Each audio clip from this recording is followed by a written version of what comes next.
ওই যে গাছটা দেখা যায় ওই গাছের কাছেও যাওয়া যাবে না, ওই গাছের ফলও খাওয়া যাবে না। আল্লাহ নিষেধ করে বললেন ওয়ালা তাকরাবা হাদিহিস শাজারা, ওই গাছের কাছে যাওয়া যাবে না, ওই গাছের ফল খাওয়া যাবে না।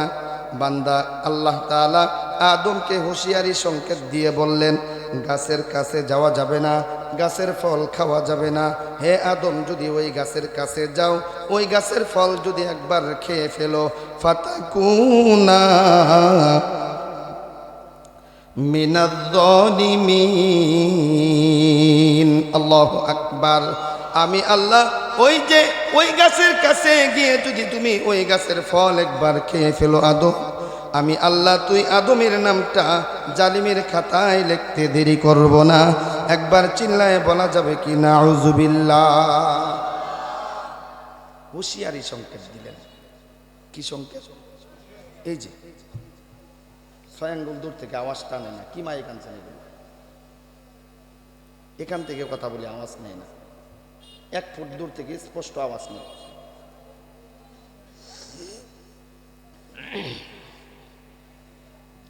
আল্লাহ হুঁশিয়ারি সংকেত দিলেন ওই গাছের কাছে যাওয়া যাবে না, গাছের ফল খাওয়া যাবে না, যদি খাও তোমার নামটা জালিমের খাতায় বসিয়ে দিব।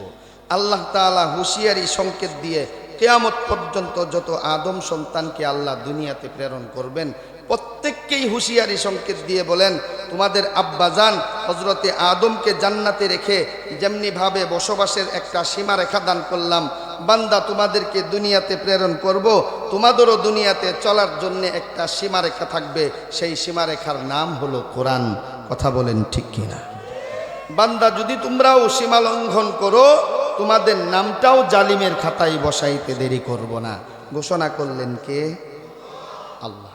আল্লাহ তাআলার ওয়াজ করা শেষ।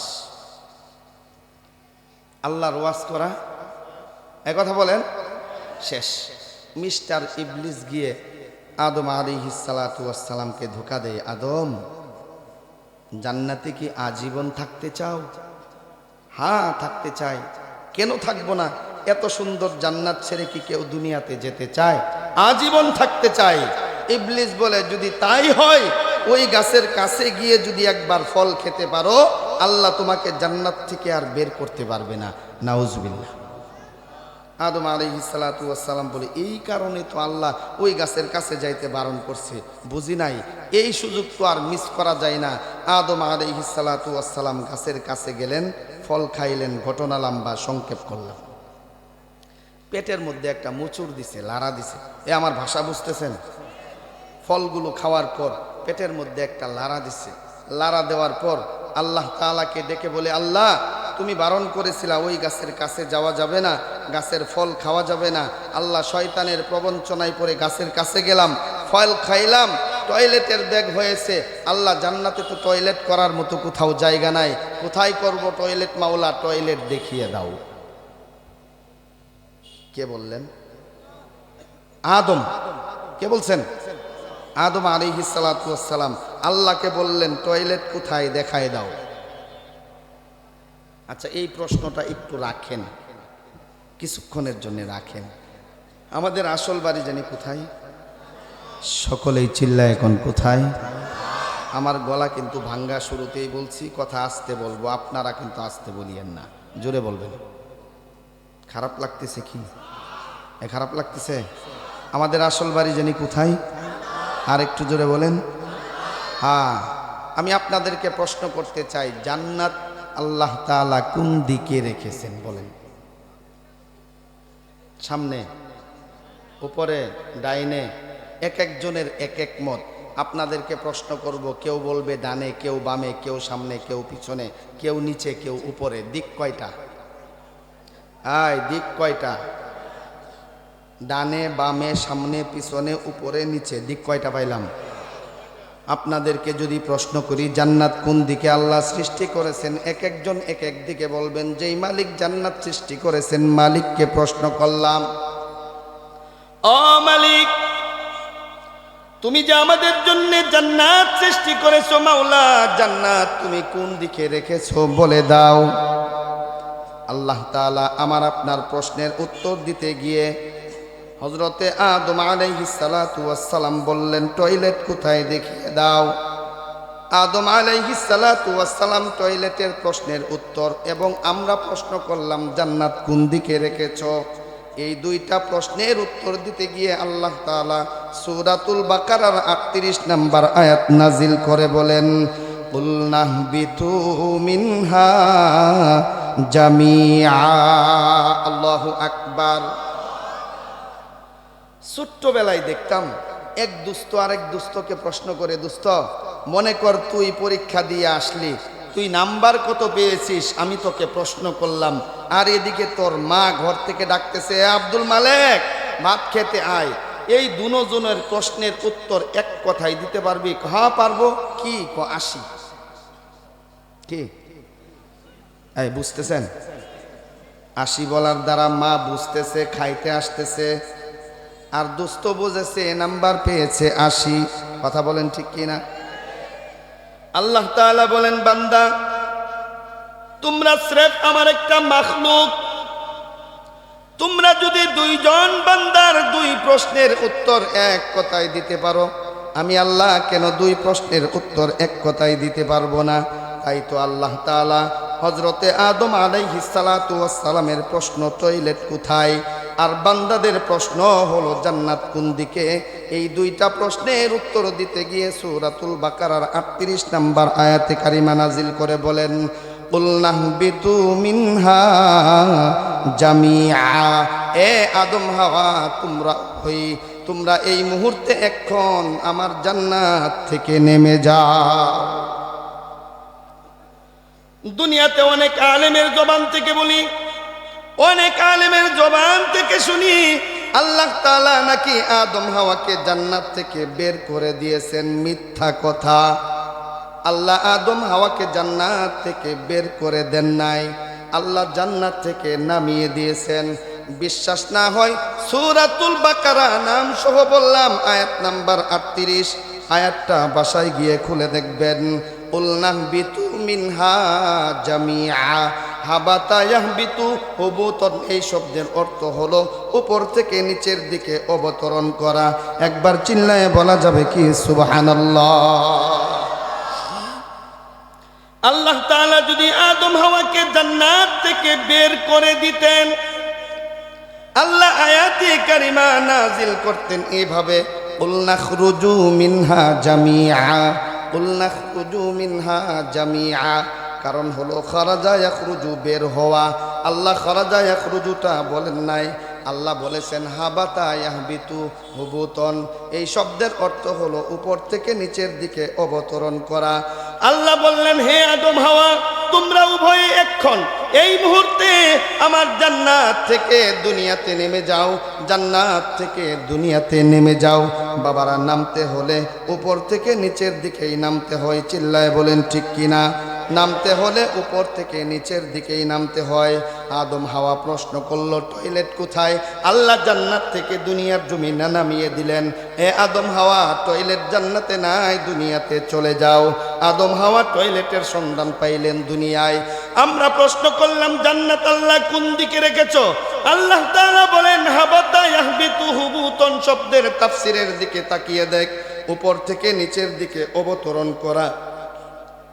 আমি আল্লাহ আদম হাওয়াকে জান্নাত থেকে নামিয়ে দিলাম, বের করে দেই নাই, জান্নাত থেকে নামিয়ে দিয়েছি। নামতে হলে উপর থেকে নিচের দিকেই নামতে হয়। এর মানে বোঝা গেল দুনিয়াটা নিচে, জান্নাত হলো উপরে। আমরা উত্তর খুঁজে পাইলাম, আমাদের আব্বা আম্মার ভিটা বাড়ি, আমাদের আসল বাড়ি জান্নাত, আমাদের দুনিয়ার জমিন থেকে উপরে। একবার চিল্লায় বলা যাবে কি আলহামদুলিল্লাহ? জান্নাত কোথায় পাইলাম? আরেকটু জোরে হয় নাই? আরো জোরে? উপরে। কথা কি বুঝে আসতেছে? আচ্ছা, উপরের সেই জান্নাতে কখনো বেড়াইতে গিয়েছিলেন? আয়, কারা কারা গিয়েছেন দেখি? কেউ যান নাই? আজকে যদি এই মুহূর্তে আমরা আমাদের আসল ভিটাবাড়ি জান্নাতে আপনাদেরকে নিয়ে যদি আমি একটু বেড়াইতে যাই, যাবেন কারা কারা? অনেকে হাত উঠায় না, হুজুর যাই কিছু হোক, আমি। হ্যাঁ, যাবেন তো ইনশাআল্লাহ? চলেন জান্নাতের দিকে একটু ঘুরে আসি। জান্নাত কোন দিকে? উপরে। আমরা যদি উপরে যেতে চাই, দিনের বেলায় আসমানের দিকে তাকান, উপরের দিকে রওনা দিলাম। আমি ড্রাইভার, আপনারা যাত্রী, ভালো করে ধরেন, পড়িয়েন না। দিনের বেলায় আসমানের দিকে তাকাইলাম, এতটুকু বড় ভাতের প্লেটের মতো কি জানি দেখা যায়। কি দেখা যায়? সূর্য। দুনিয়ার জমিন থেকে সূর্যের দূরত্ব কতটুকু আমরা জানি না। জানেন একটা শ্রেণী আছে যাদেরকে বিজ্ঞান বলা হয়, তারা গবেষণা করে বলে দুনিয়ার জমিন থেকে সূর্যের দূরত্ব কমাস কম 9,30,00,000 মাইল। সুবহানাল্লাহ। আমার প্রশ্ন হলো, বিজ্ঞান 9,30,00,000 মাইল সূর্যের দূরত্ব ঘোষণা করলো, বিজ্ঞান কি কিলোমিটার মেপেছে নাকি ধারণা করে বলেছে? আর একটু জোরে কোন। বিজ্ঞানের ধারণা তো ভুলও হতে পারে, সঠিকও হতে পারে, নাকি বলেন? বাবারা, ভুল হোক আর সঠিক হোক, বিজ্ঞানের থিওরি অনুযায়ী বিজ্ঞান ধারণা দিলেন 9,30,00,000 মাইল দূরে সূর্যের জগৎ। আমরা জান্নাত খোঁজার জন্যে দুনিয়ার জমিন থেকে সূর্যের জগতে গেলাম, জান্নাত খুঁজে পাইলাম না। যদি জান্নাত খুঁজতে হয় আরো উপরে যেতে হবে। আমার সঙ্গে কারা কারা যেতে রাজি? আল্লাহু আকবার। এ বাবারা, আর একটু উপরে যাওয়ার জন্য দিনের বেলায় আসমানের দিকে তাকাইলাম, কিচ্ছু দেখা যায় না, চোখের পাওয়ার কুলায় না। রাত্রি হলে, সন্ধ্যার পরে, ইশারের নামাজের পরে আসমানের দিকে তাকাইলাম, কি জানি ঝুনাকি পোকার মতো ছোট্ট ছোট্ট মিটি মিটি করে জ্বলে তারা, নক্ষত্র, তারকাজি। আবার বিজ্ঞানের শরণাপন্ন হইলাম। বিজ্ঞান, দুনিয়ার জমিন থেকে ওই তারকাজি দুনিয়ার জমিন থেকে নক্ষত্রের দূরত্ব কতটুকু? বিজ্ঞান হাত দুইটা একত্রিত করে বলে, হুজুর, দোয়াও চাই, মাফও চাই, তারকা নিয়ে গবেষণা করার মতো আমাদের ক্ষমতা নাই। তবে বহুদিন গবেষণা করার পর বিজ্ঞান একটা মাত্র তারকা আবিষ্কার করতে পেরেছেন, যেই তারকার নাম দিয়েছেন বিজ্ঞান প্রক্সিমা সেন্টারাই। বিজ্ঞানের শরণাপন্ন হইলাম। বিজ্ঞানের দলেরা, তোমরা যেই তারকা আবিষ্কার করে নাম দিলা প্রক্সিমা সেন্টারাই, বলো না দুনিয়ার জমিন থেকে প্রক্সিমা সেন্টারাই তারকার দূরত্ব কতটুকু? বিজ্ঞান গবেষণা করে উত্তর দেয়, যদি কোনো ব্যক্তি দুনিয়ার জমিন থেকে প্রক্সিমা সেন্টারাই তারকার জগৎ পর্যন্ত যেতে চায়, কমাস কম নয়, কমাস কম 25,00,000 মাইল পথ তাকে অতিক্রম করতে হবে। একবার চিল্লায় বলা যাবে কি সুবহানাল্লাহ? কতটুকু? 25,00,000 মাইল। আমার প্রশ্ন হলো, 25,00,000 মাইল বিজ্ঞান কি কিলোমিটার মাপছে নাকি ধারণা করে বলছে? বিজ্ঞানের ধারণায় ভুল হওয়ার সম্ভাবনা নাই। হুজুর কোত্থেকে আসছেন, খালি বিজ্ঞানের থিওরিতে ভুল ধরেন? হ্যাঁ বাবা, ভুল অবশ্যই অবশ্যই আছে। যদি বিশ্বাস না হয় একটা উপমা দেই তাহলে বুঝবেন। বিজ্ঞানের থিওরি, বিজ্ঞান এক সময় বলেছিল পৃথিবী ঘুরে, সূর্য ঘুরে না। আমার আল্লাহ বিজ্ঞানকে ডেকে ডেকে বলেন, হ্যাঁ বিজ্ঞানের গোষ্ঠীরা, ভালো করে শুনে রাখ, তোরা বলস পৃথিবী ঘুরে, সূর্য ঘুরে না। আমি আল্লাহ সূরা ইয়াসিনের মধ্যে আয়াতে কারিমা নাজিল করে বললাম, ওয়াশ-শামসু তাজরি লিমুস্তাকাররিন লাহা, সূর্য ঘুরে, সূর্য ঘুরে। বিজ্ঞান তোরা বলস পৃথিবী ঘুরে। আমি আল্লাহ সূর্য, নক্ষত্র, গ্রহ নক্ষত্র, সাতবক আসমান জমিনের সৃষ্টিকর্তা হয়ে ঘোষণা দিলাম সূর্য ঘুরে। এবার বান্দা ভেবে দেখো, বিজ্ঞানের থিওরি ঠিক নাকি আল্লাহর কোরআন ঠিক? কারটা মানবেন? বলেন না, কারটা মানবেন? তাহলে এখানে বিজ্ঞানের থিওরি ভুল নাকি বলেন? এখন আবার বিজ্ঞান গবেষণা করে তাদের আগের কথাটাকে উর্দু করে বলতেছে, ভুল করেছিলাম, আসলে পৃথিবী না, সূর্যই ঘুরে। আলহামদুলিল্লাহ বলেন। বাবা, যেই বিজ্ঞানের থিওরি ভুল হওয়ার সম্ভাবনা আছে, ছুঁড়ে ফেলে দিলাম সেই বিজ্ঞানের থিওরি। আল্লাহর যেই কোরআনের মধ্যে ভুলের কোনো গ্রাণ নাই, আল্লাহর কোরআনের মধ্যে ভুলের সম্ভাবনা আছে। আপনারা কথা বল না, কথা না বলে মাত্র উঠাই দিন। কইলাম এই কোনারে এদিকে জায়গা, আপনারা একটু এদিকে আসেন না, একটু এদিকে এদিকে চাপ দেন, একটু এদিকে বসেন, ফাঁকা থাকলে এদিকে থাক, লোকজন আসে এদিকে বসুক।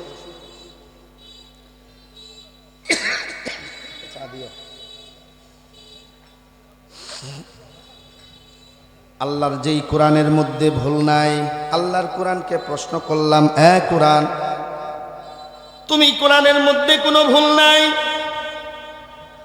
দুনিয়ার জমিন থেকে তারকার দূরত্ব বিজ্ঞান বলেছেন 25 লক্ষ কোটি মাইল, কোরআন তুমি কি বলো? কোরআন যদি উত্তর দেয় বিশ্বাস হবে কিনা কথা বলেন? বিশ্বাস হবে? কোরআনের অনেক তাফসির গ্রন্থ দুনিয়ার জমিনে আছে, তার মধ্যে একটা তাফসির গ্রন্থের নাম তাফসিরে রুহুল বয়ান। কি নাম? একটা তাফসির গ্রন্থের নাম তাফসিরে রুহুল বয়ান। কোরআনকে যখন প্রশ্ন করলাম দুনিয়ার জমিন থেকে তারকার দূরত্ব কতটুকু বলে দাও, তাফসিরে রুহুল বয়ান সামনে দাঁড়িয়ে বলে, দুনিয়ার বান্দারা ভালো করে শুনে নাও, দুনিয়ার বান্দারা ভালো করে শুনে নাও। আল্লাহ তাআলা যেদিন আসমান জমিন সৃষ্টি করেছিলেন, যেদিন গ্রহ নক্ষত্র সৃষ্টি করেছিলেন, 7টা আসমান আল্লাহ সৃষ্টি করেছিলেন, 7টা জমিন আল্লাহ সৃষ্টি করেছিলেন। প্রথম আসমানকে সুসজ্জিত করার জন্য আল্লাহ অগণিত নক্ষত্র সৃষ্টি করেছেন।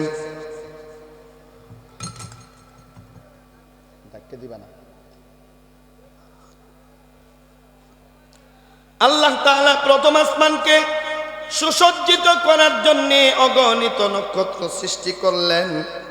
যেদিন আল্লাহ নক্ষত্র সৃষ্টি করেছেন, সেই নক্ষত্রের আলোগুলো সেদিন জমিনের দিকে ছেড়ে দিয়েছিলেন।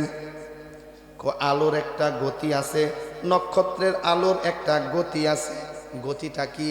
বিজ্ঞান বলেন এই যে বাস, ট্রাক, বিমান, হেলিকপ্টার যা চলে এগুলোর একটা গতি আছে। এগুলোর গতি যদি মাপতে চান ঘন্টায় মাপতে হয়। কথা বলেন ঠিক কিনা? আলোর গতি যদি মাপতে চান ঘন্টায় নয়, মিনিটে নয়, সেকেন্ডে মাপতে হয়। চিল্লায় বলেন সুবহানাল্লাহ। বিজ্ঞানের থিওরি হলো আলোর গতি যদি মাপতে হয় ঘন্টায় নয়, মিনিটে নয়, সেকেন্ডে মাপতে হয়। আলোর গতি কেমন? মনে করেন আপনার কাছে একটা টর্চ লাইট আছে, টর্চ লাইটের সুইচটা অন করলেন, অন করার সঙ্গে সঙ্গে আলোটা পিছনের দিকে দৌড় দেয়। কথা কোন ঠিক কিনা? ঠিক। সামনের দিকে পিছনে ঠিক কইলেন যে টর্চ লাইটের সুইচ অন করার সাথে সাথে আলো কি সামনে যায় না পিছনে যায়? পিছনে কইলাম, আপনারা কইলেন ঠিক। হ্যাঁ, মনে মনে কোন যে হুজুর রাজা কত ভালোই কর, ঠিক তো এই জন্যই কইছি নাকি? মাঝে মধ্যে আপনাদেরকে পরীক্ষা করে দেখবো আপনারা হুশে শুনেন না জুসে শুনেন। সুইচ অন করার সাথে সাথে ওই আলো, ওই টর্চ লাইটের যদি পাওয়ার থাকে, আলোটা সেকেন্ডে 1,86,000 মাইল গতিতে চলে। সুবহানাল্লাহ। 1,86,000 মাইল গতিতে চলে আলো। তাফসিরে রুহুল বয়ান বলেন আল্লাহ তাআলা যেদিন আসমান জমিন সৃষ্টি করেছিলেন, প্রথম আসমানকে সুসজ্জিত করার জন্যে আল্লাহ অগণিত নক্ষত্র সৃষ্টি করলেন। নক্ষত্রের আলোগুলো আল্লাহ সেদিন জমিনের দিকে ছেড়ে দিয়েছিলেন। আল্লাহ যেদিন নক্ষত্রের আলোগুলো জমিনের দিকে ছেড়ে দিলেন, ছাড়ার সঙ্গে সঙ্গে প্রথম সেকেন্ডে নক্ষত্রের আলো দুনিয়াতে এসেছে 1,86,000 মাইল, দ্বিতীয় সেকেন্ডে 1,86,000 মাইল, তৃতীয় সেকেন্ডে 1,86,000 মাইল, প্রতি সেকেন্ডে 1,86,000 মাইল গতিতে নক্ষত্রের আলো জমিনের দিকে আসতেছে। তাফসিরে রুহুল বয়ান বলেন আজও পর্যন্ত কোনো তারকার আলো জমিন পর্যন্ত আসতে পারে নাই। একবার চিল্লায় বলা যাবে কি সুবহানাল্লাহ?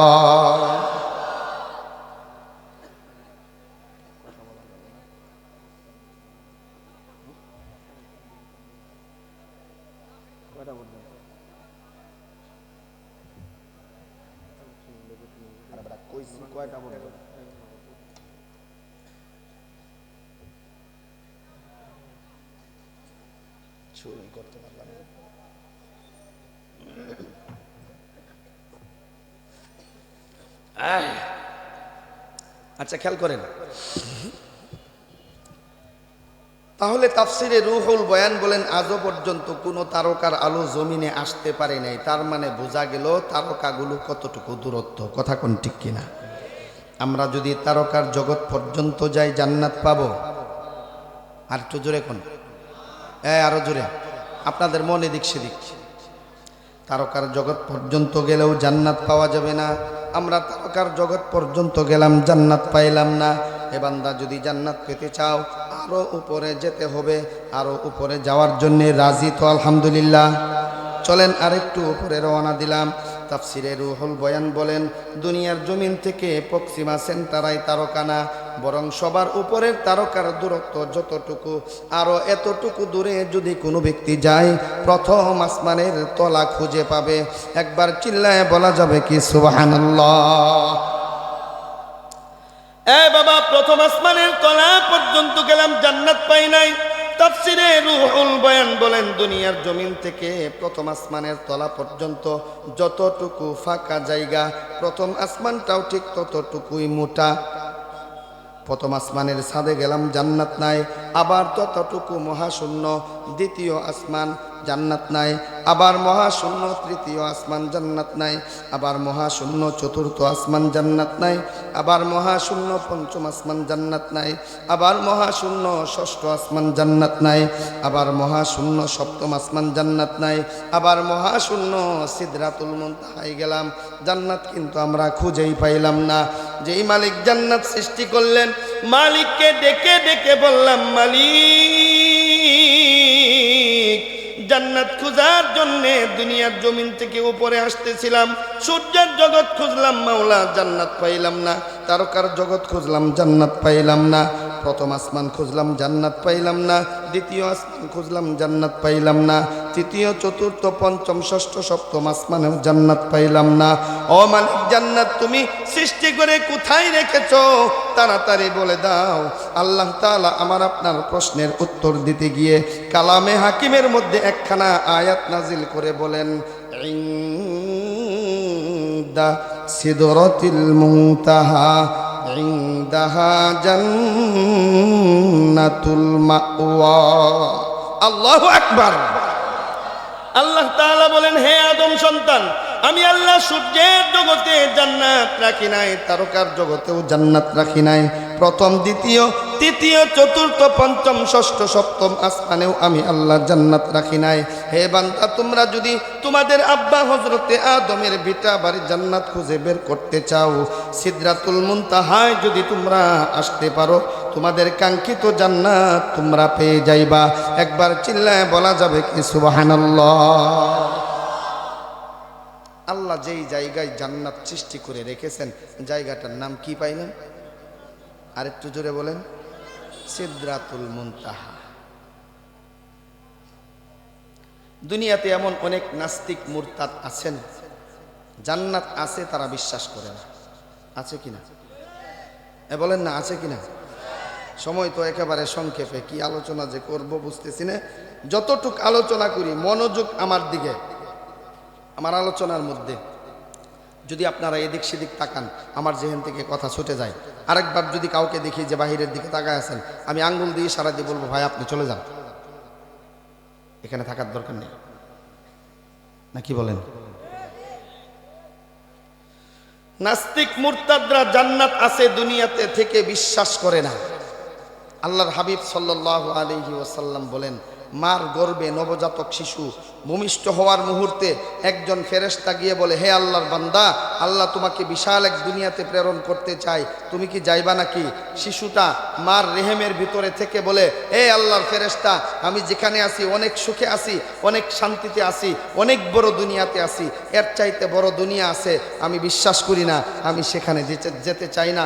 অথচ মার রেহেমের ভিতরে যেই বাচ্চাটা যেই থলির মধ্যে আছে, সেই থলি থেকে আমাদের এই বিশাল দুনিয়ার দূরত্ব কতটুক? অনেক। নাকি মাত্র 2 থেকে 2.5 ইঞ্চি চামড়াটা কাটলেই বাচ্চাটা দুনিয়াতে চলে আসে। দূরত্ব কতটুক? 2 থেকে 2.5 ইঞ্চি। 2 থেকে 2.5 ইঞ্চি দূরের বাচ্চাটা যেমনি ভাবে বিশাল দুনিয়ার কথাটা বিশ্বাস করে না, তেমনি ভাবে শাহবাগী কিছু নাস্তিক দুনিয়ার জমিনে আছে, তারা দুনিয়াতে থেকেও জান্নাতকে বিশ্বাস করে না। আরেকটু জোরে কোন ঠিক কিনা? তারা বিশ্বাস করলেও জান্নাত আছে, বিশ্বাস না করলেও জান্নাত আছে। কথা বলেন ঠিক কিনা? বিশ্বাস কেমনে করবে? তাদের থিওরি হলো তারা যেই জিনিস দেখে না তা তারা বিশ্বাস করে না। তারা যা দেখে না বিশ্বাস করে না। এমন নাস্তিক মুরতাদ যদি আপনাদের চোখের সামনে পড়ে যায়, কান পেঁচিয়ে একটা থাপ্পড় বসিয়ে দিবেন। যখন কান ধরে বলবে উফ ব্যথা পেয়েছি, নাস্তিকের বাচ্চা ব্যথা কোথায়? হাতে ধরে দেখা। তোরা যেই জিনিস দেখোস না তাই তো তারা বিশ্বাস করস না। নাস্তিকের গোষ্ঠী, ব্যথা কোথায়? হাতে ধরে দেখা। না কি বলেন? ব্যথা কি দেখানো যা? তো তোরা যেই জিনিস দেখোস নাই, তোরা জান্নাত দেখোস নাই বিশ্বাস করস না, জাহান্নাম দেখোস নাই বিশ্বাস করস না, আল্লাহকে দেখোস নাই বিশ্বাস করস না, ব্যথা কোথায়? হাতে ধরে দেখা। এটা কেমনে বিশ্বাস করস? আল্লাহর হাবিব সাল্লাল্লাহু আলাইহি ওয়াসাল্লাম জান্নাত যে আছে এই কথাটা বিশ্বাস করানোর জন্যে দুইটা ঘটনা বর্ণনা করেছেন। বুখারী শরীফের ব্যাখ্যা গ্রন্থের মধ্যে ঘটনা দুইটা আছে। আল্লাহর হাবিব সাল্লাল্লাহু আলাইহি ওয়াসাল্লাম একদিন জিবরাইলকে প্রশ্ন করলেন, জিবরাইল তুমি যে আমার কাছে এত ঘন ঘন আসো, তোমার চলার গতি কেমন আমার জানতে বড্ড ইচ্ছে করে। আল্লাহর ফেরেশতা জিবরাইল বলেন, ইয়া রাসূলুল্লাহ, ইয়া হাবিবাল্লাহ, আমি জিবরাইল চলার গতি কেমন আপনাকে বোঝানো সম্ভব না। আল্লাহর হাবিব বললেন, জিবরাইল আমাকে বুঝিয়ে বলো, আমি বুঝতে চাই। বারবার যখন পীড়াপিড়ি শুরু করলেন, জিবরাইল বললেন, আপনি পিছনের দিকে তাকান। আপনার পূর্বে একজন পয়গম্বর আল্লাহ দুনিয়াতে প্রেরণ করেছিলেন, যার নাম ইউসুফ আলাইহিস সালাতু ওয়াস সালাম। আল্লাহর পয়গম্বর ইউসুফ যখন ছোট্ট মাসুম বাচ্চা রাতের গভীরে স্বপ্ন দেখলেন, আহাদা আশারা কাওকাবাও ওয়াস শামসা ওয়াল কমার, আহাদা আশারা কাওকাবাও ওয়াস শামসা ওয়াল কমার, আহাদা আশারা কাওকাবাও ওয়াস শামসা ওয়াল কমার রাআইতুহুম লি সাজিদিন।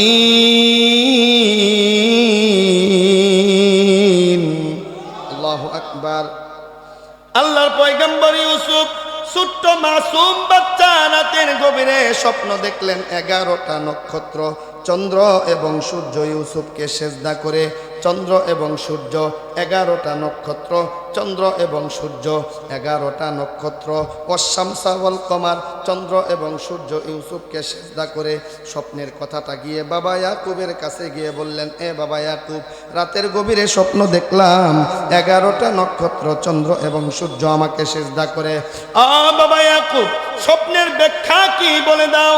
ইয়াকুব আলাইহিস সালাতু ওয়াস সালাম স্বপ্নের ব্যাখ্যা করতে গিয়ে বলেন, এ বাবা ইউসুফ, স্বপ্নের কথা খবরদার তোমার ভাইদের কাছে প্রকাশ করবা না। যদি তোমার ভাইরা স্বপ্নের কথাটা জেনে যায়, তোমাকে মেরে ফেলার চেষ্টা করবে। কারণ আমি তোমার স্বপ্নের মধ্যে দেখি আল্লাহ তাআলা তোমাকে ভবিষ্যতে নবুয়তের দায়িত্ব দিবেন। ছোট্ট মাসুম বাচ্চা বুঝে নাই, স্বপ্নের কথাগুলো প্রকাশ করে দিয়েছে। প্রকাশ করার পর ঘটনা লম্বা, সংক্ষেপ করে বললাম সময় যেহেতু নাই। পয়গম্বর ইউসুফ আলাইহিস সালাতু ওয়াস সালামকে মেরে ফেলার জন্য তার 11টা ভাই কুমন্ত্রণা দিয়ে ভিন দেশের উদ্দেশ্যে রওনা দেয়। যেতে যেতে যেতে যেতে পাহাড়ের কিনারে একটা কুয়া দেখতে পায়। তার 11টা ভাই পয়গম্বর ইউসুফ আলাইহিস সালাতু ওয়াস সালামকে ধরে ওই কূপের মধ্যে নিক্ষেপ করে দিয়েছে, কূপের মধ্যে নিক্ষেপ করে দিয়েছে, কূপের মধ্যে নিক্ষেপ করে দিয়েছে। আল্লাহর ফেরেশতা জিবরাইল বলেন, ইয়া রাসূলুল্লাহ, ইয়া হাবিবাল্লাহ, আল্লাহর পয়গম্বর ইউসুফকে যখন কূপের গভীরের উদ্দেশ্যে ছেড়ে দিয়েছে, বুঝেন ইউসুফকে অলরেডি ছেড়ে দিয়েছে নাকি দিবে? অলরেডি দিয়েছে। আল্লাহর ফেরেশতা জিবরাইল বলেন, আল্লাহর পয়গম্বর ইউসুফকে যখন কূপের গভীরের উদ্দেশ্যে ছেড়ে দিয়েছে, আমি জিবরাইল তখনও পর্যন্ত সিদরাতুল মুনতাহায় কোনো কাজে ব্যস্ত ছিলাম। সিদরাতুল মুনতাহার দূরত্ব কতটুকু? কি ওদিক তাকান কে? আরেকবার যদি কাউকে দেখি মাঠ থেকে উঠাই দিন।